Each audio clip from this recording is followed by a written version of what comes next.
The security cameras at HYBE shook, not because of any natural disaster, but because of the sheer impact of one pair of combat boots quietly stepping into the main entrance.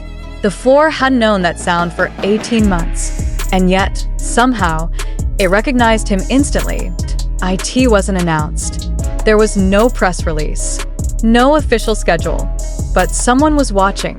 Someone always is. Why were there dozens of candles flickering silently in one of HYBE's inner studios just hours before the sun rose over Seoul? Why had the lights dimmed in the executive lounge, only to flicker to life again precisely at 4:07 a.m.? And who placed that small, handwritten letter at the base of the company's main stage, signed with only one symbol, V? This wasn't just a military discharge. It was a return that had been etched in silence, rehearsed in the dark.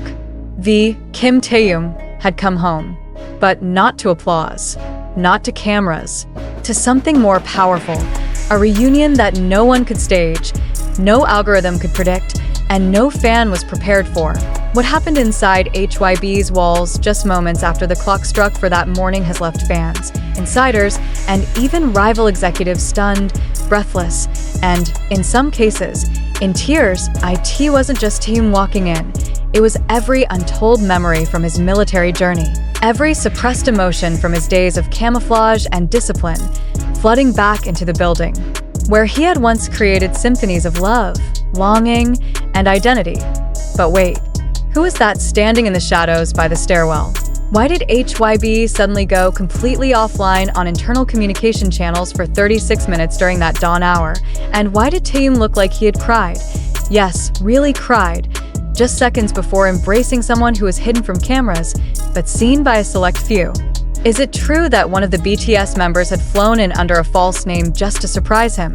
And what's this about a recorded message from someone who is not even in South Korea anymore being played in Studio B, causing V to suddenly collapse to his knees? You think you know the story.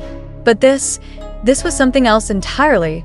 He came back not as an idol, but as a soldier-turned-artist carrying wounds no metal could cure, no stage could contain. And the moment he walked into HYBE, everything changed.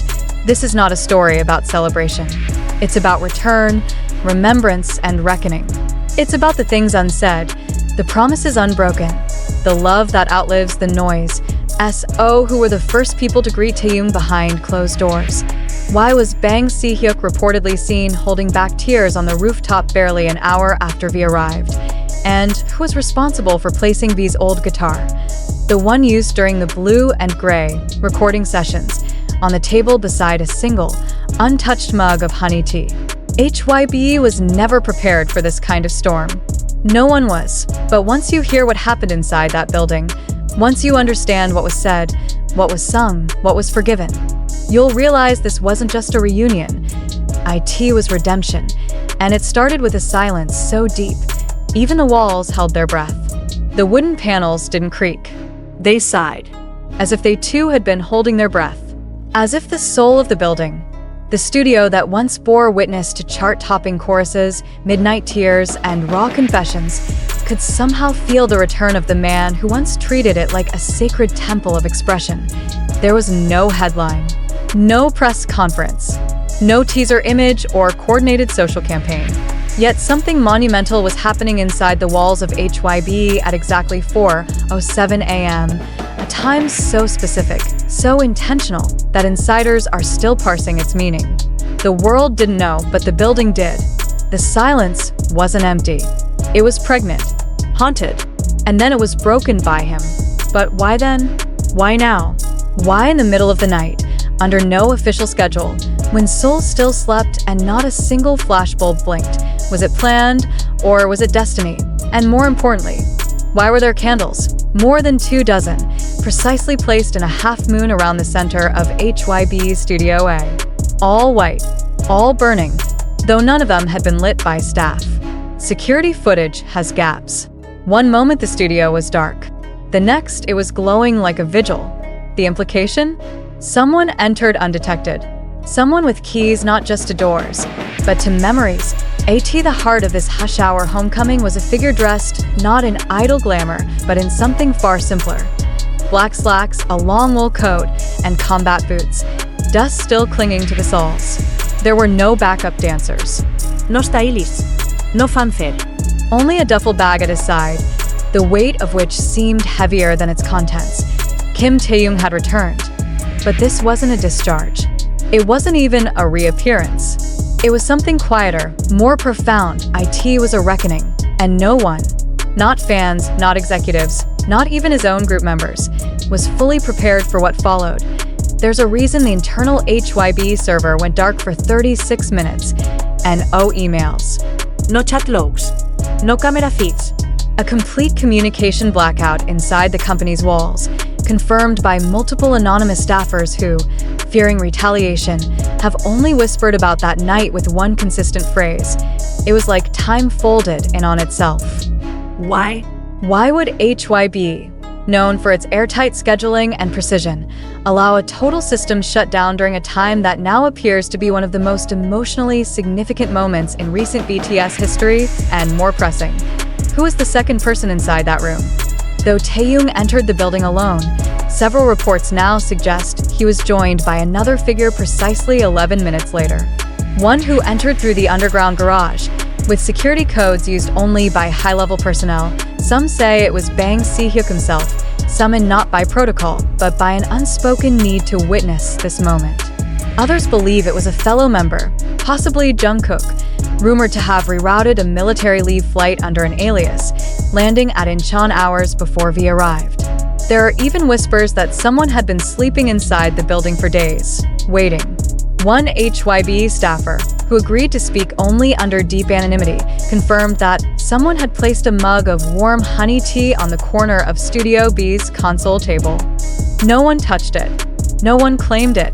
And yet, it remained there, just like the guitar. V's guitar, the same one he used to write Blue and Gray. Pristine. Untouched. Waiting.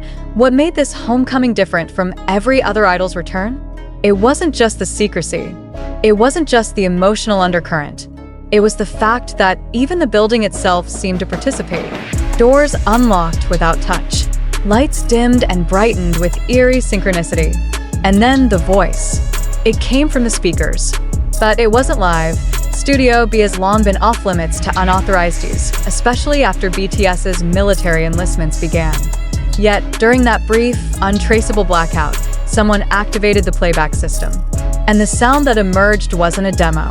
It wasn't even music. IT was a voice message, a voice that had not been heard publicly in months, a voice not even in South Korea.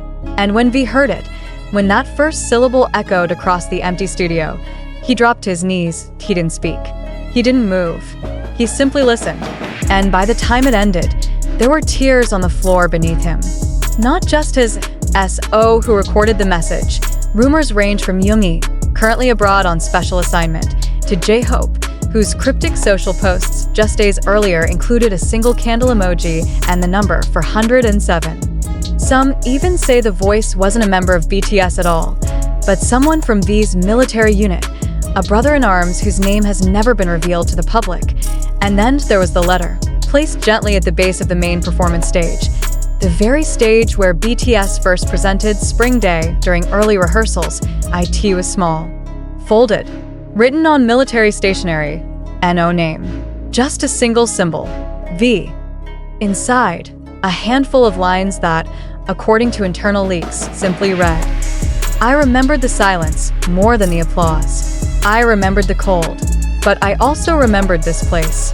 If you find this letter, I have already been here. If you feel it echo, it's because I never left." That letter has not been confirmed by HYBE. It's possible it no longer exists.